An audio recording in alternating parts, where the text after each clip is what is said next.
1,994. This is how many days since Team Fortress 2 has got a major update. In those 1,994 days, the Team Fortress 2 community has been dealing with a plague of bots, poor decisions from Valve, and a steady player base. Wait. Steady? Yeah, you thought this video was gonna be like, oh, TF2 is dying, Valve doesn't care, TF2 will be done in a year, bots are everywhere. Well, you thought wrong, dumb bitch. Please note, the creator of this video does not think you're a dumb bitch. He's just very excited that someone is watching his content. Thank you. As I was saying, Team Fortress 2's player count has been slowly rising, and you can say that this is because of bots. But to that I say, you're stupid. In all seriousness though, I don't like this argument. You're telling me that you think a sizable number of players are bots and not actual players? Look at this graph, please. 2020 was the year when the bot crisis started. Now let's zoom in a bit on 2020. So the bot crisis started around late 2019, early 2020. As seen here, there's about a 10,000 player increase during that time. Now, for the sake of argument, let's just say those 10,000 players are bots. Now 10,000 is a lot of players, but nowhere near the size people were blowing it up to be. Let's move forward a bit in the year. Do you see these 3 spikes in player count? You could argue that these are increased bot activity, but I actually think that's false. Zoom out for a second.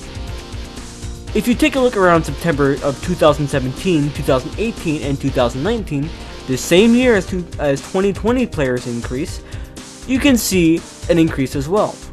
These players are likely there for the Scream Fortress event. You can even see the player increases around the same time in future years. Now, you might be saying, but that was in 2020, now the bot crisis has gotten worse. Now, I would agree with you if you're talking about 2021.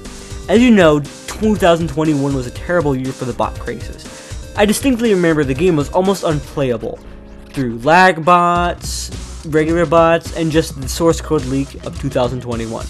But through Valve's care, however much they care about us, they did update the game and somewhat solve the crisis.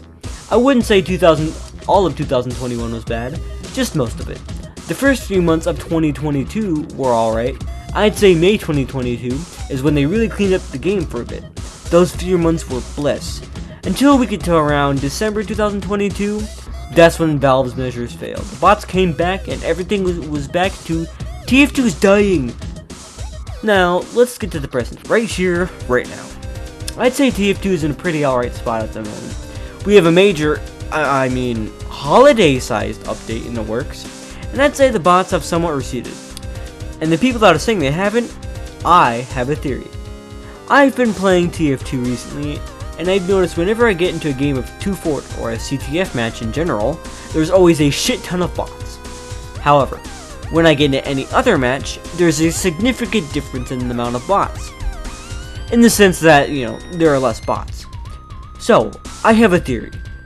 You know how CTF matches last a while? Like 1 to 2 hours usually, and that's on the good side.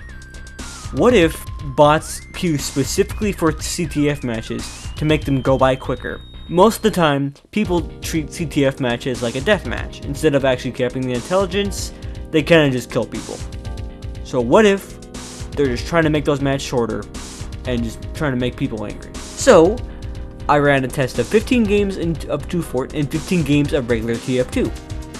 Now, I know 15 isn't a lot in the grand scheme of things, but this is just a small test. So here are my results. 2 Fort was 11 games with bots and 4 games without bots. Most of the games with bots had a large number of them, and most of the matches with bots either just started or had 1 or 2 captures on either side.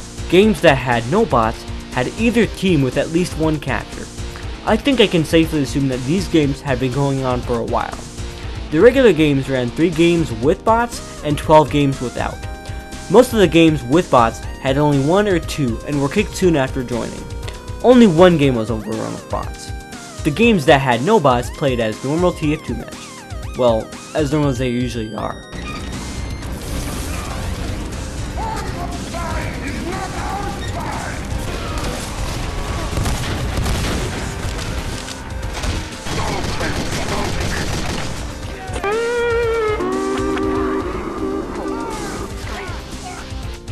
Now, I know 15 games is a lot, as said before, but I think my theory holds a little weight to it.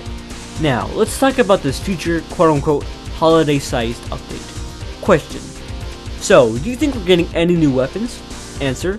No, and you must be delusional to think otherwise. Question. Do you think we'll get any new maps? Answer. Yes, I think there's a large chance that we will get new maps. I feel like no quote-unquote holiday-sized update is complete without new maps. For example, Screen Fortress gets at least 4 new maps a year, and I think that can be considered a quote-unquote holiday-sized update.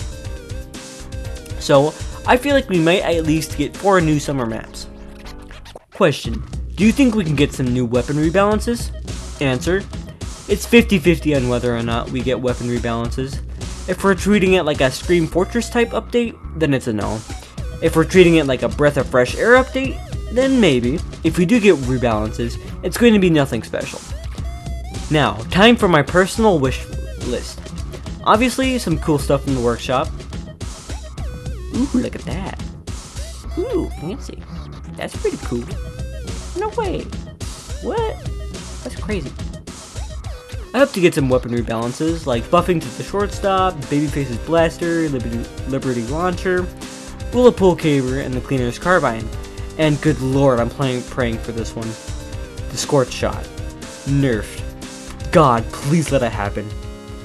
That's probably it for today. I'm hopeful for the future of TF2. Take it easy.